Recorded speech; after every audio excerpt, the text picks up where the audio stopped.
नमस्कार, public news देख रहे हैं आप। संसद का शीतकालीन सत्र अब अपने अंतिम चरण में है। देश के अहम मुद्दे पर चर्चा हो रही है, बहस तेज है और सरकार एवं विपक्ष आमने सामने है।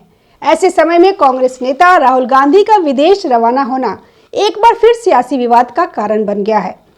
सोमवार को राहुल गांधी लंदन के लिए रवाना हुए और वहां कुछ कार्यक्रमों में शामिल होने के बाद वे जर्मनी जाएंगे। 17 दिसंबर को बर्लिन में उनकी मुलाकात सांसदों और भारतीय प्रवासी समुदाय से तय है। लेकिन सवाल यह है कि जब संसद का सत्र 19 दिसंबर तक चलना है, तब राहुल गांधी का देश से बाहर जाना कितना उचित है? यही सवाल इस वक्त देश की राजनीति के केंद्र में है। भारतीय जनता पार्टी ने इसे बड़ा मुद्दा बना दिया और राहुल गांधी पर तीखे हमले शुरू कर दिए हैं।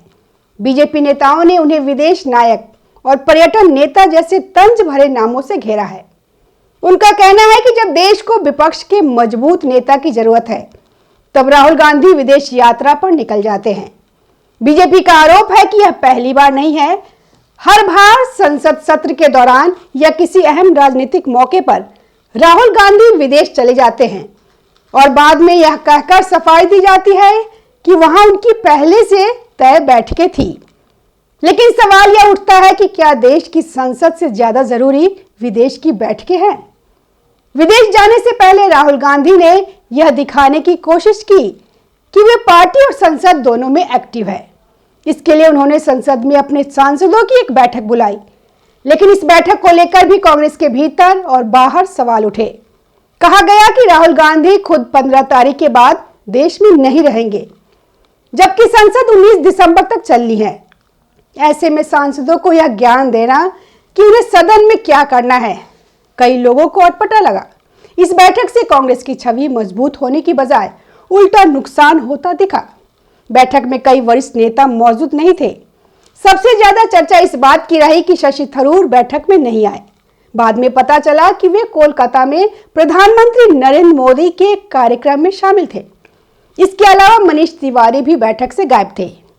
यही नहीं, कुछ और सांसदों की गैर मौजूदगी ने यह संदेश दिया कि पार्टी के अंदर ही राहुल गांधी के नेतृत्व को लेकर असंतोष है।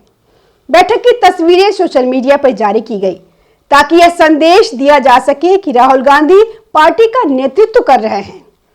लेकिन इन तस्वीरों के बाद चर्चा इस बात पे ज्यादा हुई कि कौन कौन नेता इसमें शामिल नहीं हुए। इससे यह धारणा और मजबूत हुई कि कांग्रेस के भीतर सब कुछ ठीक नहीं चल रहा। विदेश यात्रा से पहले राहुल गांधी और कांग्रेस ने एक और बड़ा दांव खेला, रामलीला मैदान में रैली। इस रैली को वोट चोरी जैसे मुद्दे से जोड़ा गया। कांग्रेस का आरोप है कि चुनाव में धांधली हो रही है और लोकतंत्र को कमजोर किया जा रहा है। लेकिन सवाल यह है कि क्या यह मुद्दा जनता के बीच उतना प्रभावी है जितना कांग्रेस दिखाना चाहती है? रामलीला मैदान की रैली के लिए दिल्ली के अलावा हरियाणा, मध्य प्रदेश, यूपी और राजस्थान से भीड़ जुटाई गई। आरोप लगा कि दिल्ली में कांग्रेस के पास इतने कार्यकर्ता नहीं है कि वह खुद के दम पे रामलीला मैदान भर सके। कांग्रेस 15 साल तक दिल्ली की सत्ता में रही, लेकिन आज हालत यह है कि राजधानी में भी उसे बाहर से भीड़ बुलानी पड़ रही है। इस रैली का मकसद साफ था, राहुल गांधी के बयान चर्चा में आए और वोट चोरी का मुद्दा जिंदा रहे। लेकिन बिहार का उदाहरण कांग्रेस के सामने है, जहां यह मुद्दा ज्यादा असर नहीं दिखा सका। खुद कांग्रेस के भीतर यह सवाल उठा कि क्या इस मुद्दे को आगे ले जाना चाहिए या नहीं। कई नेताओं का मानना था कि जनता इसे सिर्फ राजनीतिक ड्रामा मान रही है और इससे कोई खास फायदा नहीं मिल रहा। इसके बावजूद गांधी परिवार को संतुष्ट करने और राहुल गांधी को सही साबित करने के लिए रैली का आयोजन किया गया। बाद में इंडिया अलायंस के दूसरे नेताओं को भी बुलाने की कोशिश की गई ताकि यह दिखाया जा सके कि पूरा विपक्ष राहुल गांधी के पीछे एकजुट है। लेकिन यहां कांग्रेस की रणनीति बुरी तरह फेल हो गई। रामलीला मैदान में राहुल गांधी लगभग अकेले नजर आए। इंडिया अलायंस का कोई बड़ा नेता मंच पर उनके साथ नहीं दिखा। उद्धव ठाकरे दिल्ली नहीं आए। ममता बनर्जी पहले से ही राहुल गांधी से दूरी बनाए हुए हैं, क्योंकि वे नहीं चाहते कि उनके वोटर कंफ्यूज हो जाए और उन्हें लगे कि टीएमसी और कांग्रेस एक ही है। अखिलेश यादव दिल्ली में मौजूद थे, सदन में भी आ जा रहे थे, लेकिन रैली में नहीं पहुंचे। अरविंद केजरीवाल और आम आदमी पार्टी के नेता भी इससे दूर रहे। यह संदेश साफ था, विपक्ष के कई नेता राहुल गांधी के इस एजेंडे से खुद को जोड़ने के लिए तैयार नहीं है। उन्हें डर है कि राहुल गांधी के साथ आने का मतलब चुनावी नुकसान उठाना। तेजस्वी यादव का उदाहरण सबके सामने है, जिन्होंने वोट चोरी जैसे मुद्दे पर ज्यादा जोर दिया और बाद में सत्ता से बाहर हो गए। रैली में प्रियंका गांधी वाड्रा और मल्लिकार्जुन खड़गे ने भी भाषण दिए। प्रियंका गांधी ने चुनाव आयुक्तों के नाम लेकर उन पर आरोप लगाए, लेकिन सवाल यह है कि क्या इससे जनता पर कोई असर पड़ता है? चुनाव आयुक्त आते जाते रहते हैं, लेकिन राजनीति अस्थायी मुद्दों पर होती है। आलोचकों का कहना है कि इस तरह के बयान सिर्फ सुर्खियां बटोरने के लिए दिए जाते हैं। रैली के दौरान एक और नकारात्मक बात सामने आई। कांग्रेस के कुछ कार्यकर्ताओं ने प्रधानमंत्री नरेंद्र मोदी के खिलाफ आपत्तिजनक और अपशब्दों वाले नारे लगाए। इस तरह के नारों का वीडियो सोशल मीडिया पर वायरल हो गया। बीजेपी ने इस पर कड़ी आपत्ति जताई और कांग्रेस पर नफरत फैलाने का आरोप लगाया। कांग्रेस इस मुद्दे पर बैकफुट पे नजर आई, क्योंकि ऐसे नारे पार्टियों की छवि को और नुकसान पहुंचाते हैं। बीजेपी नेताओं ने कहा कि जब कांग्रेस चुनाव जीत नहीं पा रही है, तो वह इस तरह की भाषा और नारों का सहारा ले रही है। उनका आरोप है कि कांग्रेस के अंदर एक कम्युनिस्ट विचारधारा का प्रभाव बढ़ गया और उसी के चलते इस तरह के उग्र नारे लगाए जा रहे हैं।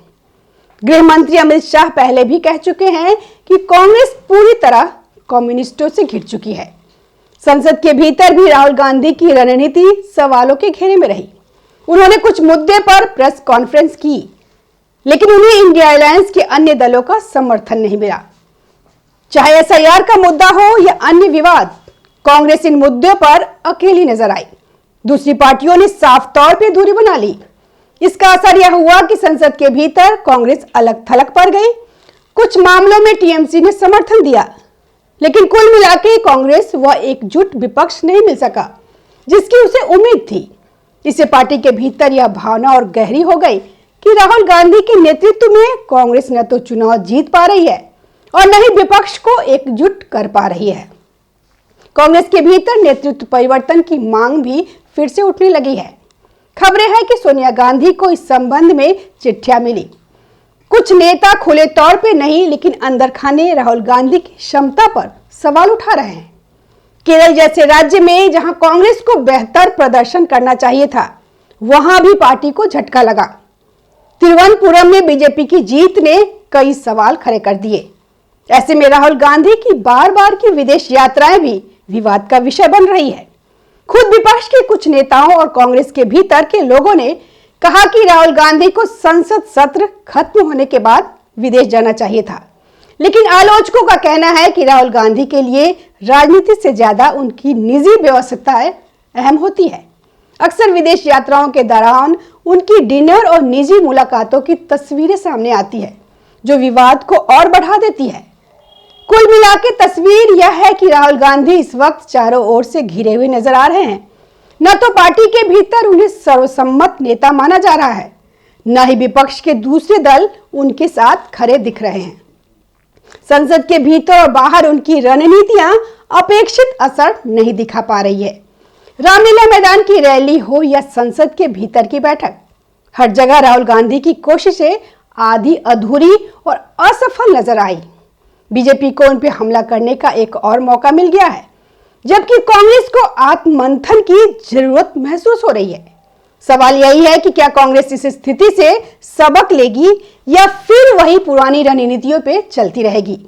आने वाले दिनों में यह साफ होगा कि राहुल गांधी की विदेश यात्रा से उन्हें अंतर्राष्ट्रीय मंच पे क्या फायदा मिलता है और देश की राजनीति में इसका क्या असर पड़ता है। लेकिन फिलहाल इतना तय है कि संसद सत्र के बीच उनकी गैर मौजूदगी ने कांग्रेस की मुश्किलें बढ़ा दी है और बीजेपी को हमला बोलने का पूरा मौका दे दिया है। धन्यवाद। हमारे वीडियो को लाइक कीजिए, शेयर कीजिए और चैनल को सब्सक्राइब कीजिए। ताज़ा खबरों से जुड़े रहने के लिए हमारे चैनल को सब्सक्राइब करें और बेल आइकन को दबाना ना भूलें, ताकि हर खबर की नोटिफिकेशन आपको मिलती रहे।